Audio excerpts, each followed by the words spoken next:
चलो देखो नालायक बच्चों, मैं अब आ गया एलपीजी लेकर, लिबरलाइजेशन, प्राइवेटाइजेशन और ग्लोबलाइजेशन के अप्रेजल को लेके। आपके एग्जाम के लिए मोस्ट मोस्ट मोस्ट इंपॉर्टेंट होता है। क्यों? क्योंकि ये पीछे और आगे के बीच में आया सर, इंडिपेंडेंस ईव वाला और रिफॉर्म के बाद के बीच का टाइम है। ठीक, चलो सर, अभी इसमें करना क्या है आपको? इसमें देखना है इकोनॉमिक रिफॉर्म इन 1991 जो हुआ, क्यों हुआ, कैसे हुआ, कितना हुआ, वजहें क्या क्या थी। दूसरा हम देखेंगे कि आखिर इस रिफॉर्म के अंदर लिबरलाइजेशन, प्राइवेटाइजेशन और ग्लोबलाइजेशन किन किन टर्म्स को कवर करती है। जब हम ये देख लेंगे तो चैप्टर हो गया खत्म। लेकिन चैप्टर अपने साथ तीन चीजें और लेके आता है कि Indian economy during the reform. अब चैप्टर का नाम था एलपीजी एंड अप्रेजल। अब वो कहता है कि रिफॉर्म करने के बाद का इंडिया कैसा दिखता था, एक छोटा सा असेसमेंट कर दो। तो बहुत बड़े सवाल नहीं पूछेगा। इसके अलावा अभी आपको पता है कि डीमोनेटाइजेशन तो बहुत बाद में आया ना, मोदी जी के टाइम पे आया, और जीएसटी भी उन्हीं के टाइम पे आया। तो रिफॉर्म 1991 के बाद, इसका मतलब अभी भी रिफॉर्म चल रहे हैं, इन रिफॉर्म को कवर भी करना। ठीक, चलो सर, तो सबसे पहले शुरू करते हैं इकोनॉमिक रिफॉर्म 1991। जितना पढ़ाऊंगा इतना ही एग्जाम में आएगा। ठीक, आओ सर, सबसे पहले कहते हैं इकोनॉमिक रिफॉर्म इन 1991। समझते हैं कि सर आखिर ये क्यों हुआ। The origin of financial crisis, ठीक है, the origin of financial crisis. Sir reform इसलिए आया था क्योंकि फाइनेंशियल क्राइसिस हुए थे। क्यों? क्योंकि sir inefficient management of Indian economy हो रही थी। इंडियन इकोनॉमी को इनएफिशिएंट तरीके से मैनेज किया जा रहा था। लेकिन ये कब की बात थी सर? ये 1980s की बात थी। मतलब अपने को ना 1980 में ही पता चल गया था कि अब कुछ बहुत बड़ा होने वाला है, जिसकी वजह से 1991 हुआ। तो अब सर मुझे समझ में आया कि 1991 एकदम से नहीं हुआ, ये 1980 से ही शुरू होना हो गया था। कैसे पता चलने लगा कि देश खतरे में? तो सर सबसे पहले रेवेन्यूज वर वेरी लो। ये जो पब्लिक सेक्टर सारा काम करती थी ना, इस पब्लिक सेक्टर के सारा काम करने की वजह से जो रेवेन्यू बढ़ना चाहिए लेकिन वो बहुत कम होता चला जा रहा था। इसके अलावा कुछ और वजह भी थी। अनएम्प्लॉयमेंट बढ़ रहा था, पॉवर्टी बढ़ रही थी और पॉपुलेशन में एक्सप्लोजन था। तो सर पब्लिक सेक्टर जो हमारी थी, गवर्नमेंट, उसको इन सब चीज़ों का अंदाजा भी नहीं था कि ऐसा कुछ होने वाला, इस वजह से भी प्रॉब्लम हुई थी। लेकिन इसके अलावा बैड टैक्सेशन पॉलिसीज, हमारे यहाँ पे जो टैक्स कलेक्ट करने की पॉलिसी थी, या तो वो इनएफिशिएंट थी या फिर अच्छे से वो इंप्लीमेंट नहीं हुई थी, या फिर उनकी पॉलिसीज में ही प्रॉब्लम थी। ठीक, अगला ग्रोइंग एक्सपेंडिचर। लेकिन जब तक चीजें समझ में आती तब तक खर्चे इतने बढ़ चुके थे कि हमारे डेट्स होने लगे थे। विदेशों से बहुत सारा कर्जा हो गया था, उन कर्जों के ऊपर इंटरेस्ट आने लगा था। इंटरेस्ट को पे करने के लिए हम लोग लोन लेने लगे थे। तो क्या होता गया? डेट ट्रैप में फंसते चले गए। देखो, बोरोइंग फ्रॉम अब्रॉड, अब्रॉड से हमें बोरोइंग्स मिलने लगी। डन। अब आगे देखते हैं सर। अब अगला important question, why were economic reform introduce in India. अब सवाल है कि आखिर इंडिया में इकोनॉमिक रिफॉर्म क्यों इंट्रोड्यूस किया गया? तो इसकी थी चार वजहें। कितनी वजह? चार वजह। अब वो मेरे साथ आपको चार वजह देखनी है। अब आपको मेरे साथ वो चार वजह देखनी है सर। चार वजह मेरे साथ देख लोगे तो फिर सारी लड़ाई में खत्म कर दूंगा। पहली वजह थी बीओपी की प्रॉब्लम थी, बैलेंस ऑफ पेमेंट की प्रॉब्लम। अगर आपने मैक्रो कंप्लीट कर लिया तो आपको बीओपी समझ में आएगा, नहीं भी आएगा तो मैं आपको बता दूंगा, बस आप अभी यहाँ पे याद करो। पहली वजह थी क्या थी? BOP problem. दूसरी, माउंटिंग फिजिकल डेट। अब ये फिजिकल वर्ड क्या होता है सर? जब आपके एक्सपेंडिचर्स ज़्यादा होने लगते हैं आपके रेवेन्यू से, तो ये बढ़ते जाते हैं। माउंटिंग का मतलब बढ़ना। Third, inflation. सर ये कंट्रोल ही नहीं हो रहा था। और इन सब के अलावा 1991 में जब हम अपनी इकोनॉमी को लिबरलाइज कर रहे थे तो उस समय हमें किसी से पैसा लेना पड़ा था। अभी बताऊंगा किससे हमें पैसा लेना पड़ा था। उन्होंने हमारे ऊपर प्रेशर बनाया था। तो प्रेशर फ्रॉम इंटरनेशनल ऑर्गेनाइजेशन। अब एक एक करके कवर करते हैं। सबसे पहले आओ, बीओपी की प्रॉब्लम क्या थी? देखो, FER मतलब फॉरेन एक्सचेंज रिजर्व। एक minute, foreign exchange reserve we maintain. हम क्यों मेंटेन करते थे भाई? आखिर हमने फॉरेन एक्सचेंज का रिजर्व क्यों मेंटेन किया हुआ है? Import petrol and others items के लिए। मतलब या तो पेट्रोल्स को इंपोर्ट करने के लिए, क्योंकि आपको पता है पेट्रोल डीजल से ही हमारा मतलब देश की बहुत सारी इकोनॉमी रन कर रही होती है। इसके अलावा कुछ असेंशियल कमोडिटीज को इंपोर्ट करने के लिए हमें फॉरेन एक्सचेंज चाहिए होता है। ये डिक्लाइन कर गया to a level that was not adequate, बहुत ध्यान से, to finance more than 2 week. मतलब ये हमारा फॉरेन एक्सचेंज रिजर्व इतना कम हो गया कि मुझे आज पता चल गया कि अगले 2 वीक तक का सामान मंगाने तक भी हमारे पास पैसे नहीं बचे। मतलब जो हमारी कमिटमेंट्स थी कि भैया इतना इतना सामान हमें आपसे चाहिए होता है, उसको पे करने के लिए पैसे ही नहीं थे। भाई कुछ तो एडवांस देना पड़ेगा। तो सर ये तो पहली प्रॉब्लम होगी, बीओपी की प्रॉब्लम। अगला, import grew at high rate. जो हमारा इंपोर्ट था वो बहुत बढ़ने लगा। Not sufficient foreign exchange reserve to even pay interest to foreign lender. इतना पैसा भी नहीं बचा था कि लोन तो चुकाने की बात है, उस लोन का इंटरेस्ट तक चुका नहीं सकते थे।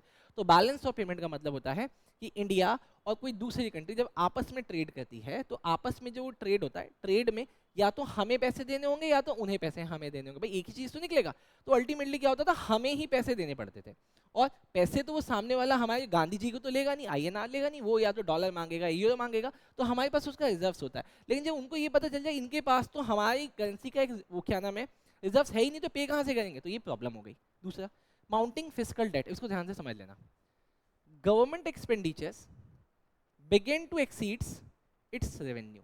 भैया हमारे एक्सपेंडिचर, गवर्नमेंट के एक्सपेंडिचर रेवेन्यू से ज्यादा होने लगे, तो भैया डेट तो बढ़ेगा ही, क्योंकि हम अपना डे टू डे घर चलाने के लिए हम लोन लेते चले गए।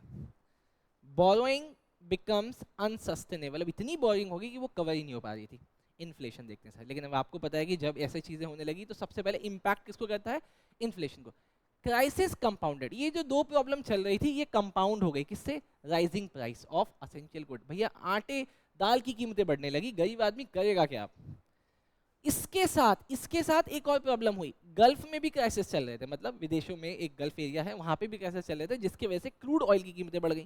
तो यार एक तो हमारे यहाँ पे एसेंशियल चीजों की कीमतें वैसी बढ़ी हुई हैं, अब जो डीजल पेट्रोल आएगा वो भी और बढ़ के आएगा, तो जो मेरा क्राइसिस है इन्फ्लेशन का वो और बढ़ेगा, क्योंकि भाई क्या नाम है, ट्रक वगैरह से सामान आता है।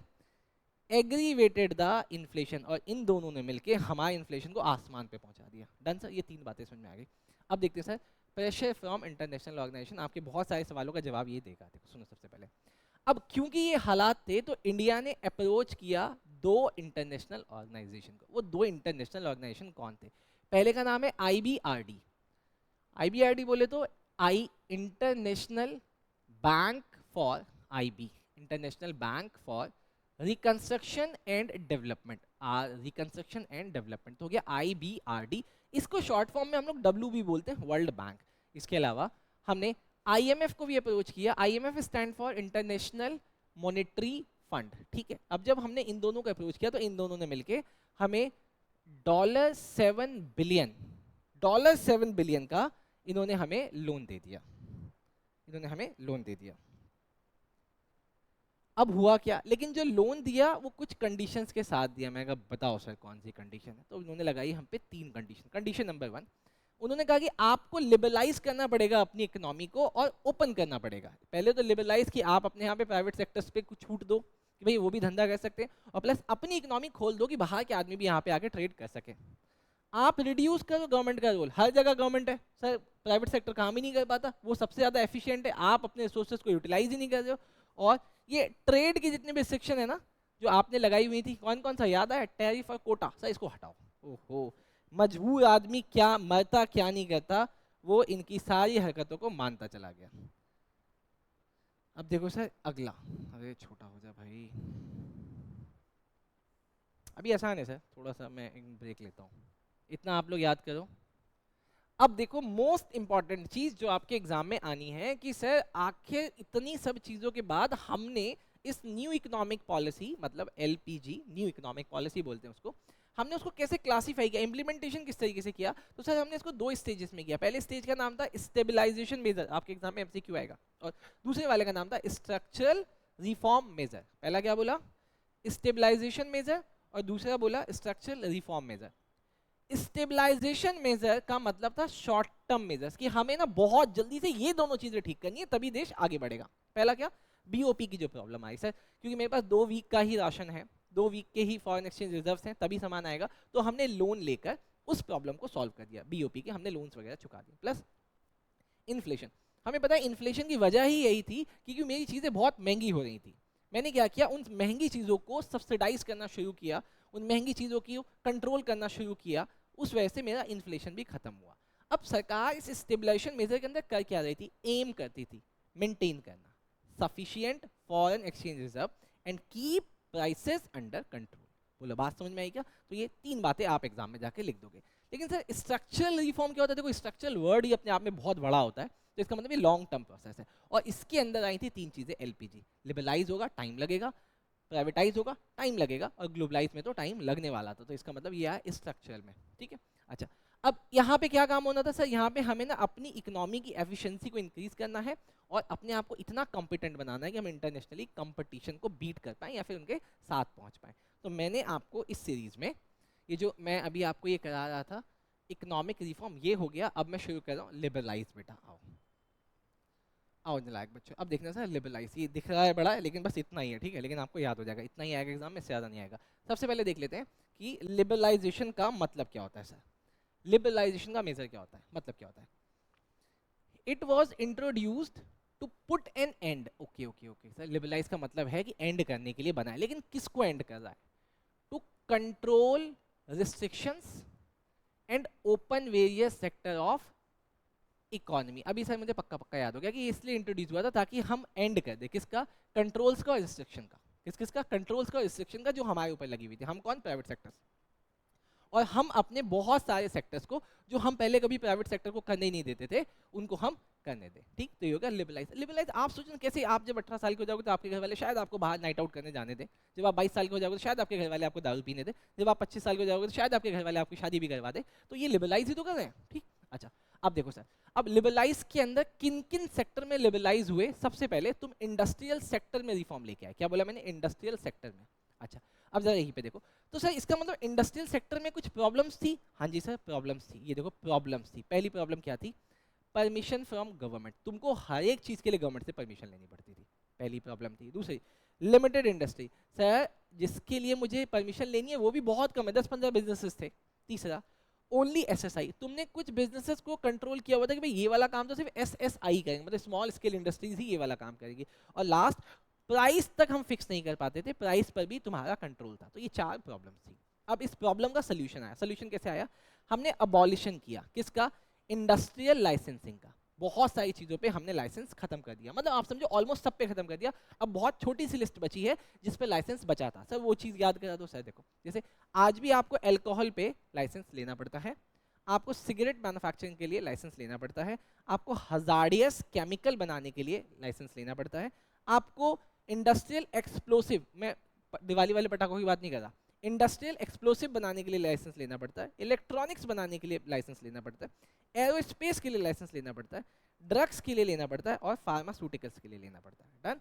अच्छा, तो सर समझ में आया कि तुमने इसको छोड़ के बाकी सबको अबॉलिश कर दिया। इसके अलावा डी रिजर्वेशन, बहुत सारी चीज़ जो तुमने रिजर्व की हुई थी कि भाई ये इसमें गवर्नमेंट का इतना रिजर्वेशन रहेगा तभी काम होगा, मतलब तो ये तो काम तुम करो लेकिन तुम सिर्फ 49% करोगे, 51 गवर्नमेंट का ही होगा, तो तुमने उसको भी डी रिजर्व किया। अगला, मार्केट डिटरमिन्ड प्राइसिंग। पहले यहाँ ना प्राइस पे कंट्रोल लगाया हुआ था कि हम तय करेंगे प्राइस, लेकिन अभी प्राइस कौन तय करेगा? मार्केट। मार्केट कैसे तय करती है सर? वो डिमांड और सप्लाई के हिसाब से करती है। तो सर मुझे ये इंडस्ट्रियल सेक्टर का रिफॉर्म अगर आपके एग्जाम में आता है, 5-5 नंबर का आ जाता है, तो आप वहाँ पे पहले प्रॉब्लम्स लिखोगे फिर उसका सोल्यूशन लिख दोगे। बहुत बढ़िया। नेक्स्ट, फाइनेंशियल सेक्टर्स में क्या क्या प्रॉब्लम थी सर? एक ही प्रॉब्लम थी, हर चीज़ आरबीआई करती थी।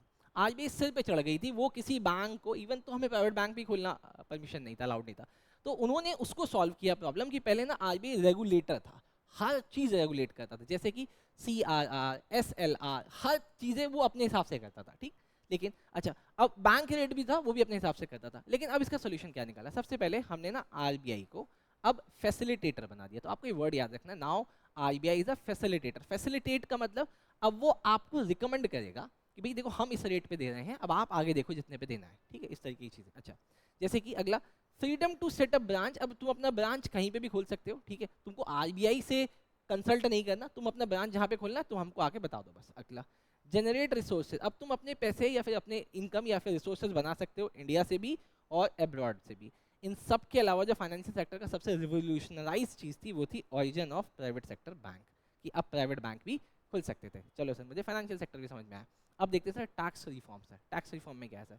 अच्छा, आप ऐसे समझो कि टैक्स रिफॉर्म का दूसरा नाम था फिस्कल पॉलिसी, ठीक। अच्छा, अब इसमें क्या रिफॉर्म आया? सबसे पहले सर रेशनलाइजेशन किया गया ऑफ डायरेक्ट टैक्स का। मतलब इंडिया में ना अगर आप कोई इनकम कमाते हो तो उस इनकम पे आपको ही टैक्स पे करना पड़ता है, उसको हम लोग बोलते हैं डायरेक्ट टैक्स, और हर आदमी हर कंपनी, हर स्कूल, हर क्लब साल के एंड में 31 मार्च तक की इनकम, मतलब 1 अप्रैल से कमाने के बाद 31 मार्च तक जितने पैसे कमाए थे उसके ऊपर वो मोदी जी को टैक्स पे करता है, ठीक है।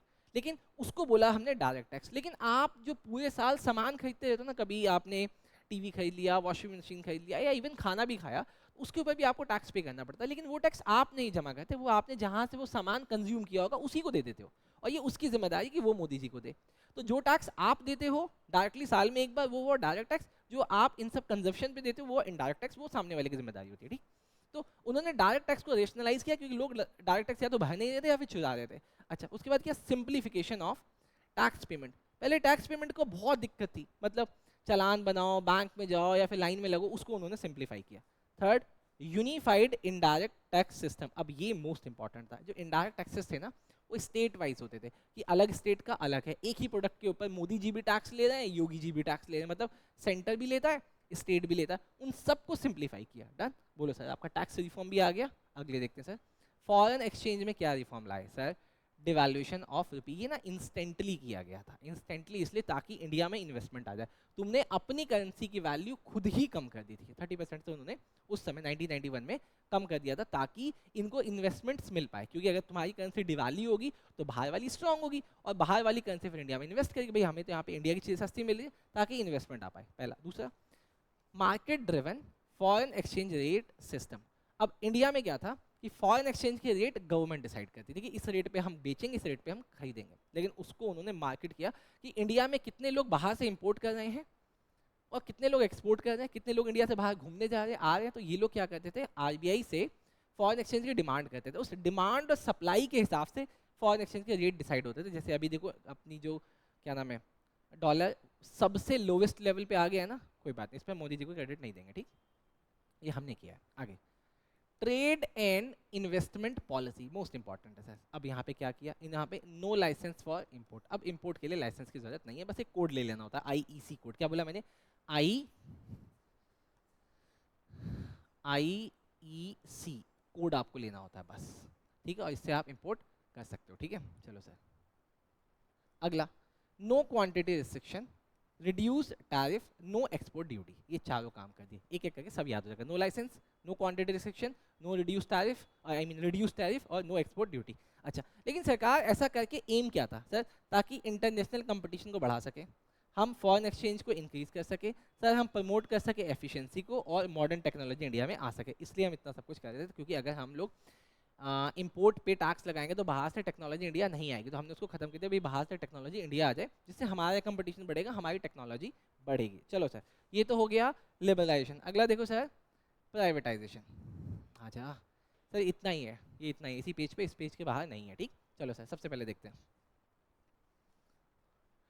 प्राइवेटाइजेशन। सर सबसे पहले आप ना मुझे प्राइवेटाइजेशन का मतलब बता दो। देखो मैं बताता हूँ, इसका मतलब है शेडिंग, मतलब खत्म करना, छोड़ देना, या फिर नकार देना। ऑफ ओनरशिप, ओनरशिप को खत्म कर देना, या मैनेजमेंट। अभी देखते हैं सर, शेडिंग करना, छोड़ देना, या तो ओनरशिप या फिर मैनेजमेंट। किसका? Of government owned enterprises. Government ने जिन जिन इंटरप्राइजेस पे अपनी ओनरशिप रखी थी या फिर अपनी मैनेजमेंट रखी थी, उसको छोड़ देने का मतलब होता है प्राइवेटाइज करना। ठीक बात है ना? आप ऐसे समझो कि कोई लड़की है, उसका पहले से कोई बंदा है, तो बंदे का अधिकार है, या फिर बंदी का भी बंदे के ऊपर अधिकार है, लेकिन अगर वो छोड़ देता है, अब तो ये फ्री हो गया ना, अब ये किसी के पास भी जाए। ठीक वैसे ही गवर्नमेंट ओन्ड कंपनी पे मोदी जी का अधिकार था, मोदी जी ने बोला कि अब हमें नहीं रखना अधिकार, तो इसका मतलब अगर वो अपना, सरकार अपना अधिकार छोड़ रही है, तो अधिकार किसके पास जाएगा? प्राइवेट आदमी के पास। आगे देखते हैं सर। अच्छा, government company converted into private company, ठीक है, लेकिन कैसे? उन्होंने बोला दो तरीके से होती थी। पहला, withdrawal of government from management या ओनरशिप ऑफ पीएसयू। पहला तो गवर्नमेंट कंपनी ने छोड़ दिया कि भाई ये वाली कंपनी हम बेच रहे हैं, चले जाओ, हमें नहीं चाहिए, पूरी की पूरी 100% बेच दी। दूसरा तरीका होता है सर आउटराइट सेल। अब दोनों वर्ड आपको याद रखते हैं। पहले क्या बोला? Withdrawal of government from management ownership of PSU. दूसरा मैंने क्या बोला? Outright sale of PSU. Outright sale का मतलब होता है डिसइन्वेस्टमेंट, और डिसइन्वेस्टमेंट दो तरीके से होती है। आउटराइट सेल का मतलब होता है डिसइन्वेस्टमेंट, ये दो तरीके से होती है। पहला तरीका होता है सर स्ट्रेटेजिक सेल करेंगे, दूसरा होता है सर माइनॉरिटी सेल करेंगे। स्ट्रेटेजिक सेल का मतलब होता है आज से मालिक तुम, मतलब 51% हमने तुमको बेच दिया। 51% का मतलब होगा कि अब गवर्नमेंट सिर्फ देखेगी, काम तो वो करेगी, इसके पास 51% था। लेकिन माइनॉरिटी सेल होता है कि भाई तुम तुम्हारे पास 49% है, तुमको तुम्हारी एनर्जी, तुम्हारा रिसोर्स, तुम्हारा सपोर्ट लेने के लिए हम करें, तुम्हारी एडवाइजेस लेंगे, लेकिन मालिक हम ही रहेंगे, 51% हमारे पास है। ये भी समझ में आया सर। आगे, पर्पस क्या है? या फिर एडवांटेज क्या है प्राइवेट सेक्टर का या फिर डिसइन्वेस्टमेंट का? भाई आखिर गवर्नमेंट प्राइवेटाइज क्यों कर रही है? तो यहाँ पे उसके 3 वजह हैं। पहला, इम्प्रूव फाइनेंशियल डिसिप्लिन। ऐसा कहते हैं कि सरकारी आदमी काम नहीं करता, लेकिन आज की डेट में हकीकत नहीं है सर। बताऊंगा क्यों नहीं है हकीकत है। तो उन्होंने बोला कि प्राइवेट सेक्टर के हाथों में काम जाएगा तो इससे फाइनेंशियल डिसिप्लिन इंप्रूव होगा। दूसरा, मोर एफिशिएंसी, सर एफिशिएंसी बढ़ेगी। तीसरा, एफडीआई आएगा, फॉरेन डायरेक्ट इन्वेस्टमेंट। चौथा, एफआईआई आएगा, foreign institutional investment. Direct investment कोई डायरेक्टली विदेश से इंडिया में कर दे, इंस्टीट्यूशन इन्वेस्टमेंट का मतलब होता है वहाँ का कोई क्लब स्कूल वगैरह मिलकर इन्वेस्टमेंट करता है। बोलो समझ में आया क्या? अच्छा, अब ना यहाँ पे मैं आपको एक डेटा दे रहा हूँ डिसइन्वेस्टमेंट का, इसको देखना ध्यान से। सर डिसइन्वेस्टमेंट देखो सरकारें कैसे करती है। 1991-1992 में गवर्नमेंट ने डिसाइड किया था कि हम 2500 करोड़ रुपए कलेक्ट करेंगे अपने कंपनियों को बेच के, ये टारगेट था। लेकिन एक्चुअली में पता कितना बेच दिया? 5540 करोड़। याद हो सकता है तो याद कर लो। मतलब तुम पहली बार देखा सरकार को अपने टारगेट से दुगना काम करते, वरना सरकार तो अपने टारगेट का 0 काम भी नहीं करती। इन्होंने क्या किया 1991-1992 में 2500 करोड़ का 2500 करोड़ का टारगेट रख के 5540 करोड़ का बेच दिया। वो सर आप बोलोगे पुरानी सरकारें बेवकूफ हुआ करती थी, चलो कोई बात नहीं। 2017-18 में तो समझदार सरकार थी। 1 लाख करोड़ रुपए, 1 लाख करोड़ रुपए का डिसइन्वेस्टमेंट प्लान किया और देखो बिल्कुल भी चूके नहीं, 1,57 करोड़ का बेच दिया। कितना मतलब टारगेट पे है, बोला था 15 लाख देंगे, दिया। खैर आगे, government attempted to improve efficiency of PSU. अब मुझे एक बात बताओ, क्या सरकारों के पास एक ही वजह था कि बेच दे पीएसयू प्राइवेट सेक्टर को? उन्होंने कभी कोशिश नहीं करी कि हम अपने पीएसयू, भाई पीएसयू के मालिक तो तुम हो, कि पीएसयू को इम्प्रूव कर लें? बोलो कभी की? सर की। ऐसा नहीं है कि उन्होंने बेचना ही अपना मोटिव बना रखा था, उन्होंने कोशिश की। जैसे कि पहला, आइडेंटिफाई किया प्रॉफिट मेकिंग पीएसयूज को और उनको ग्रांट किया स्पेशल स्टेटस। जैसे कि जो बहुत अच्छा कर रहे थे उनका नाम रखा महारत्ना, जो उनसे थोड़ा सा कम कर रहे थे उनका नाम रखा नवरत्ना, और जो उनसे थोड़ा सा और कम कर रहे थे उसका नाम रखा मिनी रत्ना। इनको नहीं बेचा, उनको बोला इन पे तो हम ऑटोनॉमी देंगे, इन पे नए सीएफओ सीईओ लगाएंगे, इनको बोलेंगे तुम और अच्छा काम करो। मतलब गवर्नमेंट ने इनको आइडेंटिफाई किया महारत्ना, नवरत्ना, मिनी रत्ना, और इनको ऑटोनॉमी दी, फ्रीडम दिया, प्रॉफिट को कैलकुलेट करने का, काम करने का, धंधा बढ़ाने का, इनको ऑटोनॉमी दे दी। ठीक, अच्छा अब आपके एग्जाम में आ सकता है कि महारत्ना में कौन आते हैं? तो आईओसीएल आया, अरे Indian oil corporation of limited, SAIL आया स्टील अथॉरिटी, एचएएल आया बेटा, एमटीएनएल आया, मिनी रत्ना में बीएसएनएल आए, एए आया airport authority of India, IRCTC आया बेटा। ठीक है, डन, बोले याद हो गया? चलो सर, उसके बाद एक बार मैं एचएएल बता दूं आपको, 1 मिनट रुकोगे? मुझे खुद क्यों नहीं याद आ रहा।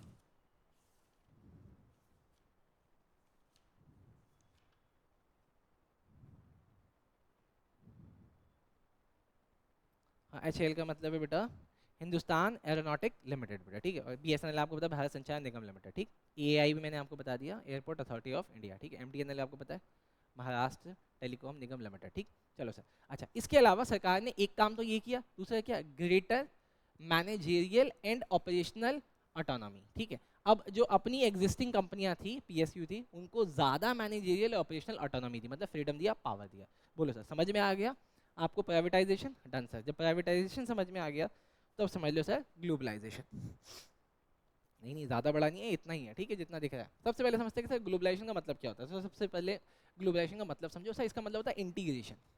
सर इंटीग्रेशन का मतलब होता है मिलाना, किसको? ऑफ डोमेस्टिक इकोनॉमी को, किसके साथ? With world economy. पहला याद हो गया? याद हो गया? अगला, इट इज द आउटकम। अच्छा, ये आउटकम है, किसका आउटकम है? ऑफ पॉलिसीज का। अरे कौन सी पॉलिसीज का? लिबरलाइजेशन का और प्राइवेटाइजेशन का। मतलब ये लिबरलाइज और प्राइवेटाइज होने की वजह से इंडिया ग्लोबलाइज हुआ। अब मुझे याद रहेगा पक्का पक्का। लेकिन सर ग्लोबलाइजेशन के कुछ अपने पॉजिटिव्स हैं और इसके कुछ अपने नेगेटिव्स हैं। तो सबसे पहले देखते हैं सर इसके पॉजिटिव्स क्या है। पहला, एक्सेस ऑफ ग्लोबल मार्केट। अब इंडियन मैन्युफैक्चरर्स को, ट्रेडर को बाहर के मार्केट में जाने का मौका मिल गया।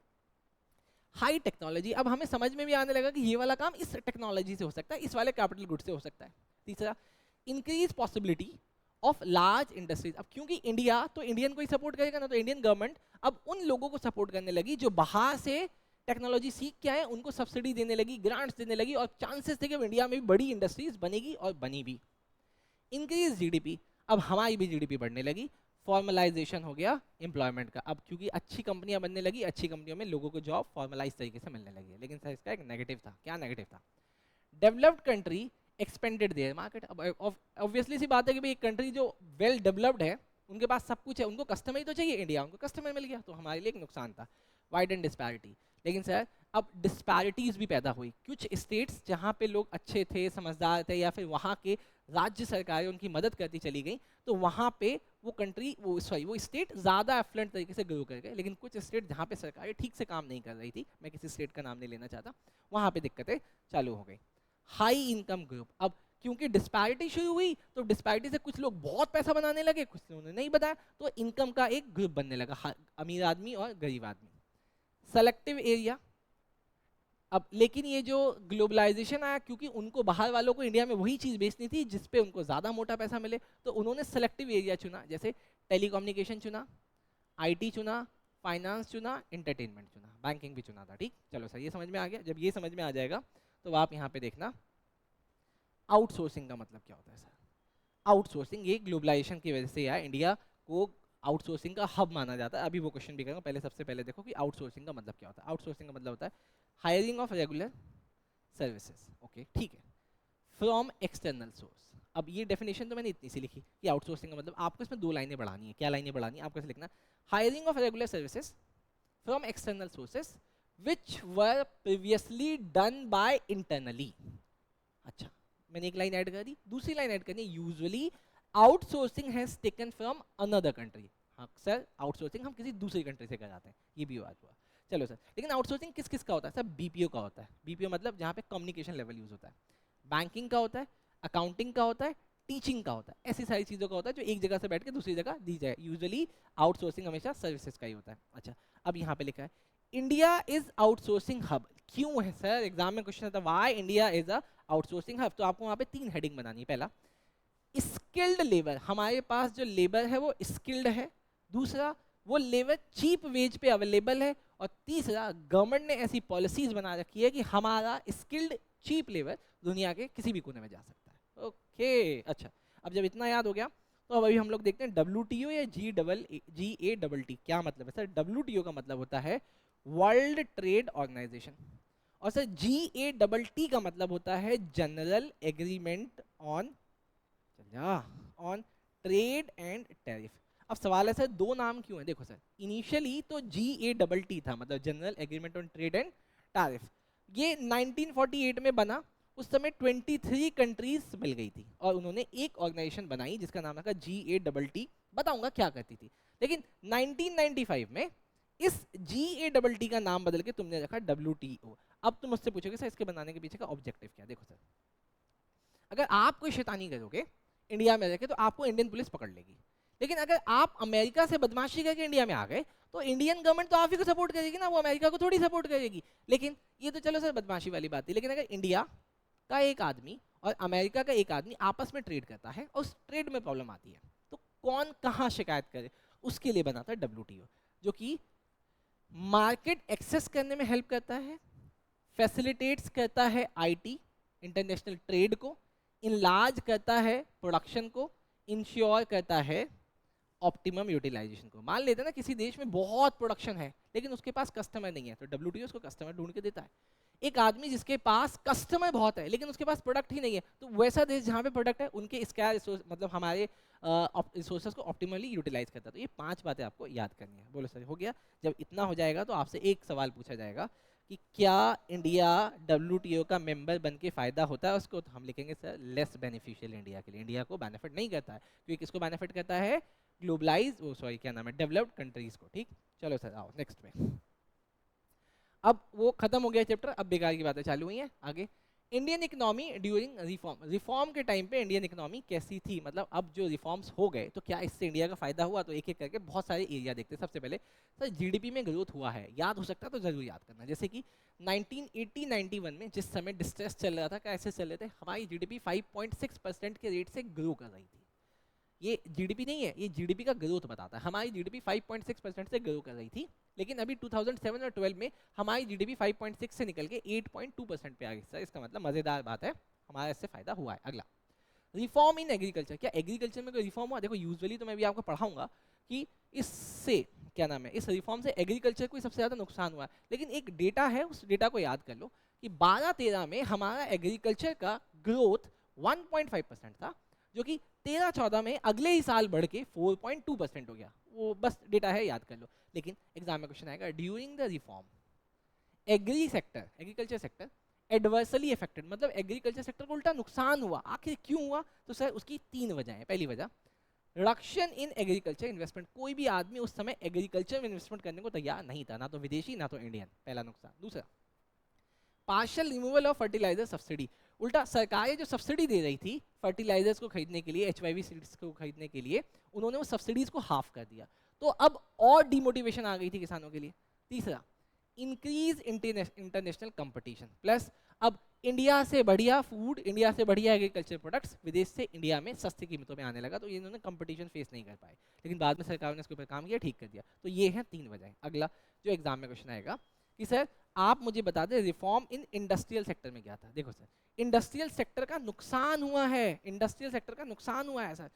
इट स्लो डाउन्स, क्योंकि cause of decreasing demand of industrial product. अब हमारे इंडस्ट्रियल प्रोडक्ट को कोई खरीदने को राजी नहीं था, क्योंकि विदेश से बहुत सस्ता आ रहा था। इसकी 2 वजह। पहला, चीपर इंपोर्ट, सर इंपोर्ट बहुत सस्ते में हो रहा था, और इनएडिक्वेट इन्वेस्टमेंट। लेकिन मैं विदेशों वाला प्रोडक्ट इंडिया में बना तो लूँ, लेकिन कोई मुझसे इन्वेस्टमेंट तो दे, कोई मुझे कैपिटल तो दे। तो सर 2 वजह थी। पहला, चीप इंपोर्ट चीप था, और मेरे पास कोई इन्वेस्टमेंट नहीं था, इसीलिए मेरा इंडस्ट्रियल सेक्टर खराब हुआ। लेकिन आपको पता है, अभी आपको मैंने ऊपर दिखाया कि सर जीडीपी तो बढ़ा, लेकिन और sir GDP agriculture sector, industrial sector और सर्विस सेक्टर से आता है। आपने तो बोला कि सर आपका एग्रीकल्चर सेक्टर बर्बाद हो गया, हाँ हो गया। आप बोल रहे हो इंडस्ट्रियल सेक्टर भी बर्बाद हो गया, तो फिर पैसा आया कहाँ से? सर पैसा आया, धुआंधार पैसा आया सर्विस सेक्टर से। क्यों? ये देखो सर, हाई ग्रोथ हुई। कितनी? 9.8% ग्रो करने लगा 2014-15 में। इतना ग्रो जिसकी कोई हद नहीं सर। कौन सा सेक्टर? सर्विस सेक्टर, जहाँ पे बैंकिंग की सर्विस, अकाउंटिंग की सर्विस। मैंने बोला था ना, ग्लोबलाइजेशन से इंडिया को एक फायदा हुआ था आउटसोर्सिंग का। अब विदेशियों का बहुत सारा काम इंडिया आ गया था, सर्विस वाला, बीपीओ वाला, बैंकिंग वाला। हमारे पास लेबर चीप थी और रेट कम थे, तो सर इसलिए फायदा हो गया। जैसे कि राइज इन इनकम बढ़ गई आउटसोर्सिंग वजह से, और आउटसोर्सिंग ग्लोबलाइजेशन की वजह से हुआ। ठीक सर। अच्छा सर, अब लास्ट सर, क्या उस समय आपको याद है जब हम लोग ये सब चीज़ें देख रहे थे, 1991 हुआ था, तो सर हमारे पास लेस देन 2 वीक्स का फॉरेन एक्सचेंज रिजर्व था डीजल, पेट्रोल और फिर असेंशियल आइटम को मंगाने के लिए, है ना? तो क्या सर उसमें फ़ायदा हुआ? तो सर वो फ़ायदा देखना कि फॉरेन इन्वेस्टमेंट या फिर फॉरेन एक्सचेंज रिजर्व। सबसे पहले देखते हैं सर, फॉरेन एक्सचेंज रिजर्व कितना था और कितना हो गया। सर 1990-91 में हमारे पास यूएस डॉलर 6 बिलियन था। कितना लिखा मैंने? US dollar 6 billion, only 6 billion, जो कि 18-19 में हो चुका है 413 बिलियन। मल्टीप्लाई करो सर, कितने टाइम्स हो गया? हो सर बहुत टाइम हो गया है ना, बहुत सारा टाइम्स हो गया। अच्छा, लेकिन सर ये फॉरेन इन्वेस्टमेंट, विदेशी इंडिया में इन्वेस्ट नहीं करते थे। हाँ जी सर, नहीं करते थे। 1990 में उन्होंने इंडिया में सिर्फ यूएस डॉलर 100 मिलियन का इन्वेस्टमेंट किया हुआ था। लेकिन ये 17-18 में उनका इन्वेस्टमेंट 30 बिलियन हो गया, मतलब मिलियन से बिलियन हो गया। तो ये डेटा अगर आप याद कर लोगे, एग्जाम में लिख दोगे, तो टीचर इतना खुश होएगा ना जिसकी कोई हद नहीं। आओ सर नेक्स्ट में आते हैं। अब डीमोनेटाइजेशन अब आसान है सर, अब अपने आप को रिलैक्स कर लो, लेकिन जितना याद किया उसको पॉज करके याद करते रहना। और अगर कमेंट में जाके लिखोगे तो मुझे भी बहुत अच्छा लगेगा कि हाँ आप एक्चुअली इस वीडियो को कनेक्ट कर पा रहे थे, आप यहाँ तक पहुँचे हो। ठीक है, बहुत बढ़िया। और प्लीज़ शेयर ज़रूर करते रहना, क्योंकि मैं आपके लिए इस वाले एग्जाम में बहुत अच्छे कंटेंट लेके आने वाला हूँ। ठीक है, चलो सर, सबसे पहले demonetisation. It is the process by which the demonetised note cease to accepted as legal tender. अभी समझ में आ गया सर, डीमोनेटाइजेशन की तो डेफिनेशन ही बहुत आसान है। ये एक प्रोसेस है जिसमें जो नोट बंद कर दिए गए अब वो लीगल टेंडर नहीं होते, बात ही खत्म हो गया। सर इसका कोई सेलिएंट फीचर है डीमोनेटाइजेशन का? देखो इंडिया में ना वैसे डीमोनेटाइजेशन कई बार हुआ है, कई बार 1 का पैसा, 5 का पैसा, 10 का पैसा, 50 पैसा, ये सब ब्लॉक हुए हैं। और अभी आपने देखा 2000 का नोट भी ब्लॉक हुआ। लेकिन ये उतना बड़ा लेवल पे, मैसिव लेवल पे कभी डीमोनेटाइजेशन हुआ नहीं था। वो कब हुआ? पहली बार 8 नवंबर 2016 में हुआ। लेकिन सर सवाल है कि क्यों किया गया? अरे करप्शन को, ब्लैक मनी को, टेररिज्म को और फेक करेंसी को ब्लॉक करने के लिए किया गया। अब आप कहोगे सर ऐसे कैसे होता है? अरे करप्शन मतलब लोगों के पास ही तो होता है ना, लोग करप्शन करते हैं, पैसा वैसा जमा करके रखते हैं, ब्लैक मनी बना देते हैं। तो अब क्योंकि हमने करेंसी ब्लॉक कर दी, अब तुम्हें अगर पैसा बैंक में लेके आना है तो you will have to report ना कि पैसा कहाँ से लाए। अब तुम्हारे पास अगर एक्सप्लेनेशन नहीं होंगे तो तुम्हारा पैसा भी सीज होगा, तुमको जेल भी डालेंगे, तो वो पैसा हट गया। अच्छा, टेररिज्म, पैसा इंडिया से बाहर जाता था, बाहर से मतलब बंदूक वगैरह आती थी वो सब रुका, फेक करेंसी के चल रही थी तो वो भी बंद हो गया। अच्छा सर क्या हुआ था सर, 500 और 1000 के नोट बंद किए गए थे, 500 पुराने वाला, नए वाला 500 और 2000 नोट इशू किया गया था, ठीक है सर। सर लेकिन ये पैसा बदलने का टाइम पीरियड कितना था सर, 31 दिसंबर 2016, बस इसका मतलब सर 2 महीने से भी कम का समय था इनके लिए, ठीक है। अच्छा सर लेकिन क्या इस डीमोनेटाइजेशन ने कोई क्रिटिसिज्म भी झेला, हाँ झेला ना। कहते हैं कि सर बहुत सारे लोगों को एटीएम के बाहर लाइनें लगानी पड़ी थी और बहुत सारे लोगों की जान भी गई थी। दूसरा सर इससे ना पैसों की बहुत शॉर्टेज हो गई, क्योंकि 500 और 1000 की करेंसी, इसको नोट करना, 86% ऑफ इंडियन करेंसी कंस्टिट्यूट करता था, इतना पैसा आपने रातों रात मार्केट से आउट कर दिया था। अच्छा सर पॉजिटिव्स क्या है सर, पहला पॉजिटिव इंप्रूव टैक्स कंप्लायंसेस, अब टैक्स कंप्लायंसेस आसान हो गए थे। Saving channelise into the formalise financial system, अब हमने क्या बोला था भाई सबको पैसा बैंक में रखना पड़ेगा, तो जो पैसा लोग अपनी अंटी में बांध के, नीम के पेड़ के नीचे, गड्ढे में खोद के इधर उधर रखते थे, वो सारा पैसा इंडियन इकोनॉमी में आ गया। कर ब्लैक मनी, इससे ब्लैक मनी खत्म हो गई और इलेक्ट्रॉनिक पेमेंट बढ़ गई। इलेक्ट्रॉनिक पेमेंट बढ़ने से गवर्नमेंट की नजर में पैसा आ जाता है और गवर्नमेंट को पता लगने लगता है कितनी ट्रांजेक्शन्स हो रही हैं। सर ये तो बड़ा मजेदार था। मजेदार है तो सर लास्ट में आ जाओ सर, अब सर है जीएसटी। सर जीएसटी क्या है सर, ये सिंगल इनडायरेक्ट टैक्स है जो कि गुड्स और सर्विसेज के ऊपर लगाया जाता है सर, ठीक है। अच्छा अच्छा इसका सैलिड फीचर क्या है सर, पहला डेस्टिनेशन बेस्ड कंजप्शन टैक्स है, मतलब डेस्टिनेशन बेस्ड, मतलब मान लेते हैं कि एक आदमी ने दिल्ली में बैठ के कचौड़ी बनाई, कहाँ बनाई सर, दिल्ली में बनाई, लेकिन बेची वहाँ पे यूपी में रहा, तो उस पर लगने वाला टैक्स किसको मिलेगा, यूपी गवर्नमेंट को मिलेगा। Okay applicable through out the country, पूरी कंट्री में अब एक ही टैक्स है। पहले क्या होता था, एक स्टेट बदलता था, वहाँ की सरकार का टैक्स सिस्टम समझो, फिर टैक्स पे का बड़ा प्रॉब्लम था। अब क्या हो गया, one nation one N one T, one nation one tax. अच्छा सर कौन कौन से टैक्स है सर, ऐसे सब्स्यूम्ड तो बहुत सारे टैक्स हुए, मतलब जितने भी तरीके टैक्स है, सर्विस टैक्स हो गया, वैट हो गया, सब खत्म हुआ। टैक्स कौन सा है सर, टैक्स है सीजीएसटी, एसजीएसटी और IGST. C stand for central, S stand for state और I stand for integrated. Done sir. इसका इंपैक्ट क्या हुआ सर, इसने रिड्यूस किया कास्केडिंग इफेक्ट। अब वर्ड कास्केडिंग क्या होता है ऐसे समझो, टैक्स के ऊपर टैक्स लगता था, मतलब पहले क्या होता था, मैन्युफैक्चर करोगे टैक्स लगेगा, बेचोगे टैक्स लगेगा। मान लेते मैंने कोई चीज मैन्युफैक्चर की 100 रुपए में हुई, उस पर तुमने लगा दिया टैक्स 10 रुपए का, तो हो गया 110 का। जब बेचने गया तो तुमने 110 के ऊपर फिर से 10% का टैक्स लगा दिया। मतलब यहाँ पे क्या हुआ, तुमने 100 पे टैक्स थोड़ी लगाया, तुमने 110 पे लगाया, तो टैक्स किस पे लग गया, टैक्स के ऊपर टैक्स लग गया। तो टैक्स के ऊपर टैक्स लगने को हम लोग कास्केडिंग इफेक्ट कहते हैं। अच्छा वो खत्म कर दिया, सिंप्लीफाई कर दिया सर, स्टैंडर्डाइज कर दिया। स्टैंडर्डाइज का मतलब अब पूरे इंडिया में एक ही टैक्स है, तो अब सबको पता है कि सर कहीं पे भी जाके बेचो यही ऐसे ही पे होगा। जीडीपी में ग्रोथ हुआ क्योंकि अब चीज़ें सिंपल हो गई थी, लोगों को समझ में आने लगी थी। और अब एक ही पोर्टल है सारे टैक्सेस को भरने के लिए, इसका नाम था www.gst.gov.in। यहाँ पे मैंने आपका चैप्टर 3 भी कंप्लीट करा दिया। आई होप आपने फर्स्ट चैप्टर और चैप्टर 2 देख लिया होगा, नहीं देखा है तो प्लीज़ उसको सर्च करो, जाके देखो। इस बार के बोर्ड एग्जाम में 80 मार्क्स आने चाहिए। और प्लीज़ ये वाला वीडियो शेयर, सब्सक्राइब, लाइक जो कर सकते हो करो, जितने लाइक्स कर सकते हो करो, लेकिन प्लीज़ करो, ठीक है। Thank you so much, bye.